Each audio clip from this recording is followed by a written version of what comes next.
Mga kaubayan, kamusta po? Si Kamanong po, inyong lingkod ay nagbabalik pong muli para po magkomento po sa inyo dito po sa Tambayang Makabayan. Samahan nyo na po inyong lingkod, magkomentuhan na po tayo mga kababayan. Ito po, komentuhan po natin mga tambay. Ito pong napakarami na po at nagsanib puwersa na po umano ang mga salot umano sa ating bansa. At kung hindi po nila may impeach ang Vice President, mga kababayan, ay may plano daw po at posible daw po na magkaroon daw po ng alyansa ang mga salot umano sa ating bansa. Meron daw po alyansa. May posibilidad para daw po matalo nila ang mga Duterte, lalo-lalo po ang Vice President. Ganito po katindi. Bagay, hindi naman po masamang mangarap at may pangarap din naman po ang mga salot. Nangangarap din po ang mga salot umano. Di po ba mga kabayan? Pakinggan po natin itong balita. Camille, posible nga ba ang bagong unit team?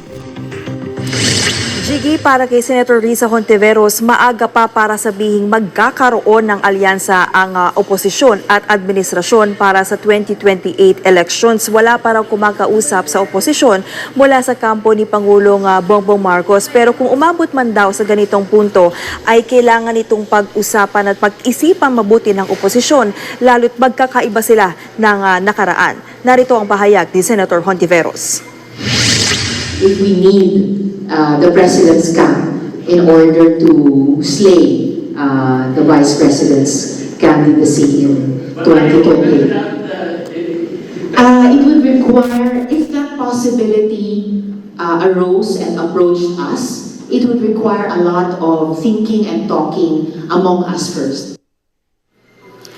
Jiggy, na unang pinalutang ni dating Senador Antonio Trillanes na magsanib puwersa itong mga kakampigs o ito yung mga supporter ni dating Vice President Leni Robredo at yung mga pro-Marcos. Bukas naniniwala si Trillanes na ito lang ang paraan para nga matalo si VP Sara kung tatakbo siya bilang Pangulo. Bukas din daw ang iba nilang kaalyado na makasama ang administrasyon. Sa ngayon, wala pang bagong komento ang palasyo tungkol dito. Jiggy? At Camille, dati nabanggit ni Senator Hontiveros na open siya tumakbo sa pagka-presidente. Nagbago bang kanyang posisyon?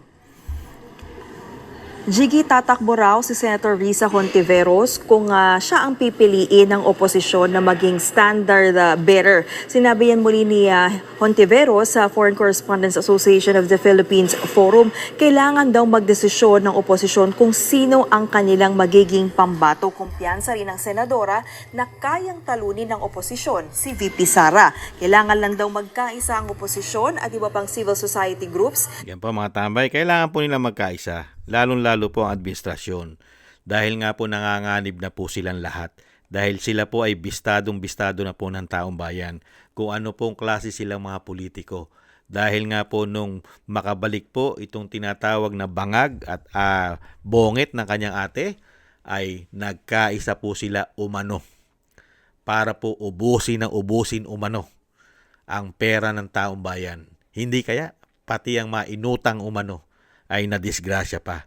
Dahil kung makakabalik po ang mga Duterte, lahat po sila ay malilintikan. Lalong-lalo po yata itong si Risa Hontiveros na meron din pong allocable at insertion na bilyon umano. At napakarami pa yatang issue nito. Hindi lang yata PhilHealth, pati yata ang mga tinatawag na tanim testigo. Binabayaran. Hindi kaya alias Rene? Kamusta na kaya si alias Rene? At ito po mga tambay, pati po media ay may sanib puwersa na rin po sila ng media. Ito po mga tambay, pati media, pati po siyempre kailangan ng media. Number 1, kailangan mo ng media. Hindi po ba? Ito po, dumadalaw na nga mga kabayan. Dumadalaw na. Pakinggan. Oo, si makagago yun.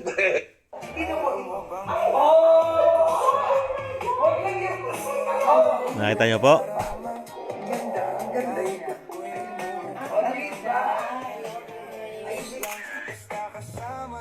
Saan ni puwersa mga kabayan? Oh.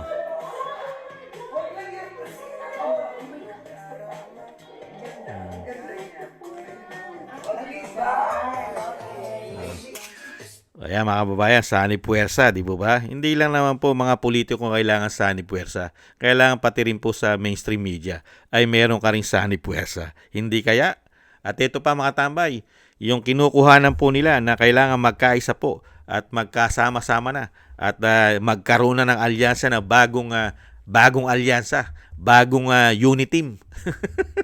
Mga kabayan, at kailangan daw po nila na makuha ito pong administrasyon na napakaganda po ng ginawa at very popular po at talagang napakatindi po at napakalaki po ng approval at trust rating sa mga Pilipino ng kanilang gustong maging ka-unit team.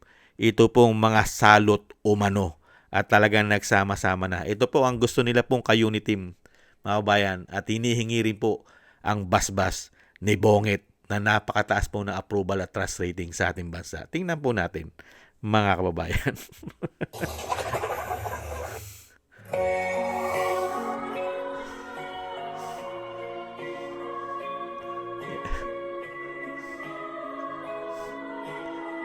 Yan po mga kababayan, nakita nyo naman po. Napakataas ng approval at trust rating po mga kababayan.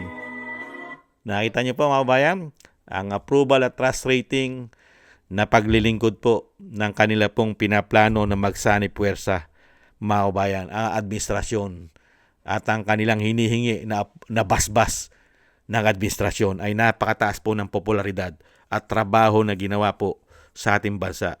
Katulad po nito, ito pong nakaraang taon ay siya na po ang nakakuha ng history, kasaysayan na po sa ating bansa.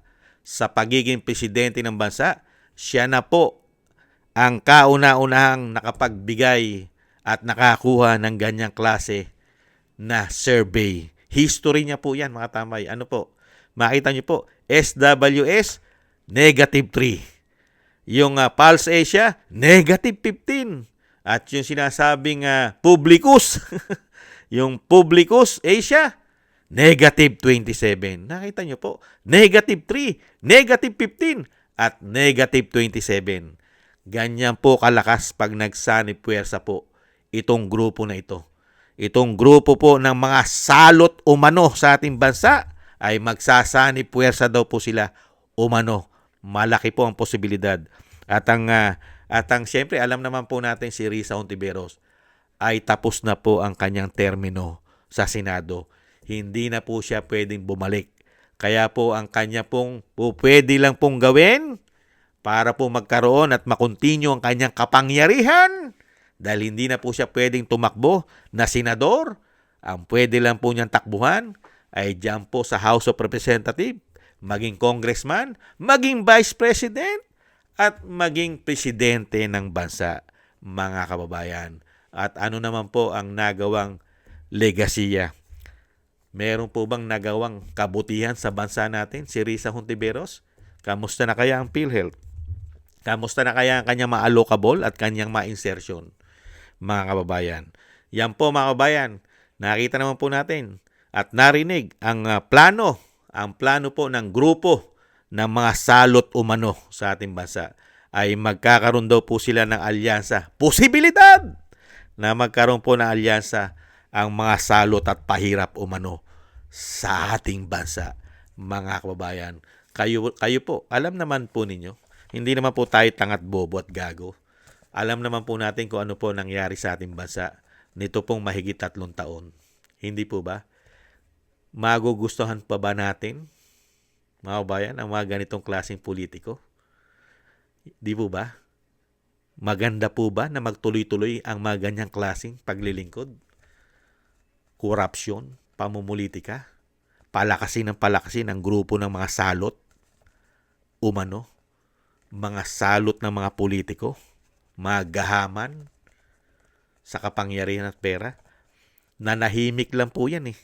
Di ba? Nanahimik lang po yan. Yung mga tao na yan, nanahimik. Nung panahon ni dating Pangulong Duterte, nanahimik.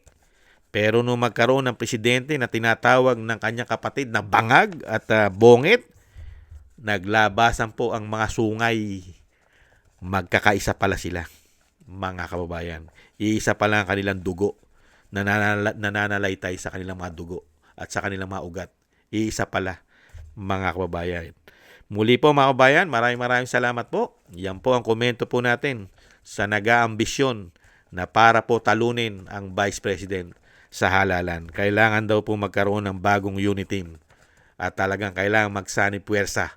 Pati ang administrasyon na napakataas ng approval at trust rating ni Bongit na tinatawag na bangag ng kanyang ate. Puro negative. Negative 3, negative 15, at negative 27. Kaya nga sinasabi ng ating mga kabayan, meron naman daw pong makukuhang positive. Ang tinatawag na bangag at bongit ng kanyang ate. Ano daw po yung sinasabi ng ating mga kabayan? Magpa-positive yan. Ano daw yung positive na makukuha? Pag nagpa-hair follicle test, baka daw po makakuha ng positive na. Ibang klase rin itong mga kababayan natin eh. Sa follicle hair test, sa follicle hair test, positive daw. Ayon po sa ating mga kababayan. Yan po mga kababayan, ang nag-aambisyon. Magugustuhan po ba natin na maging Pangulo? Ang mahigit 50 years na mga salot umano sa ating bansa, na mga makakaliwa yata umano sumusuporta sa kaliwa. Hindi kaya Risa Hontiveros? Bobo na lang ang tanga ang boboto dyan umano. At syempre po, ang pinakamasakit po, mga kabayan, ay nahandyan po ang ating COMELEC. Kamusta na kaya si George Garcia, ang COMELEC? Dahil po halos lahat po ay nakabalik po. Yata't nanalo ang mga salot, mga kababayan. Maraming salamat po sa nakagusto po ng ating Tambayang Makabayan sa YouTube at TikTok. At ganun din po sa ating mga subscribers. Maraming salamat po sa inyo at sa mga nagbibigay po ng komento, like, share, and subscribe. Maraming salamat po sa inyo, mga kababayan. At shoutout po sa inyo. At shoutout din po sa nagbibigay po ng tulong at biyaya. Thank you po. Kay Eric Hershaw ng Canada, kay Tatay Nick ng Canada, kay Balance Vision TV, Gayat Chena, ako si Pilam, Ani Jo, si Kingston ng Hong Kong, si Jake Yahut ng Maisog, California, USA, Gina Ray Solidides ng Berlin, Germany, Julieta Silona ng Sydney, Australia, Baby Roman at Ate Isa ng Cagayan. Thank you po sa inyo. Ingat po kayo, lalong-lalo po sa inyo pong mga paggawa. Shoutout po sa inyong lahat. At syempre po, yung dasal at panalangin po natin mga tambay, tuloy-tuloy lang po tayo ng ating buong sambayanan at ang pamilya Duterte, ang ating Vice President. Ganon din po ang dating Pangulong Duterte na lahat po tayo sana ay maingatan sa kapahamakan. Mailayo po tayo sa kapahamakan. At madugtungan pa po ang buhay at kalakasan ng dating Pangulo at na makabalik na po siya sa ating bansa. Maraming salamat po sa mga dasal po ninyo mga kabayan. Taste lang po tayo. God bless po sa inyong lahat. Bye-bye!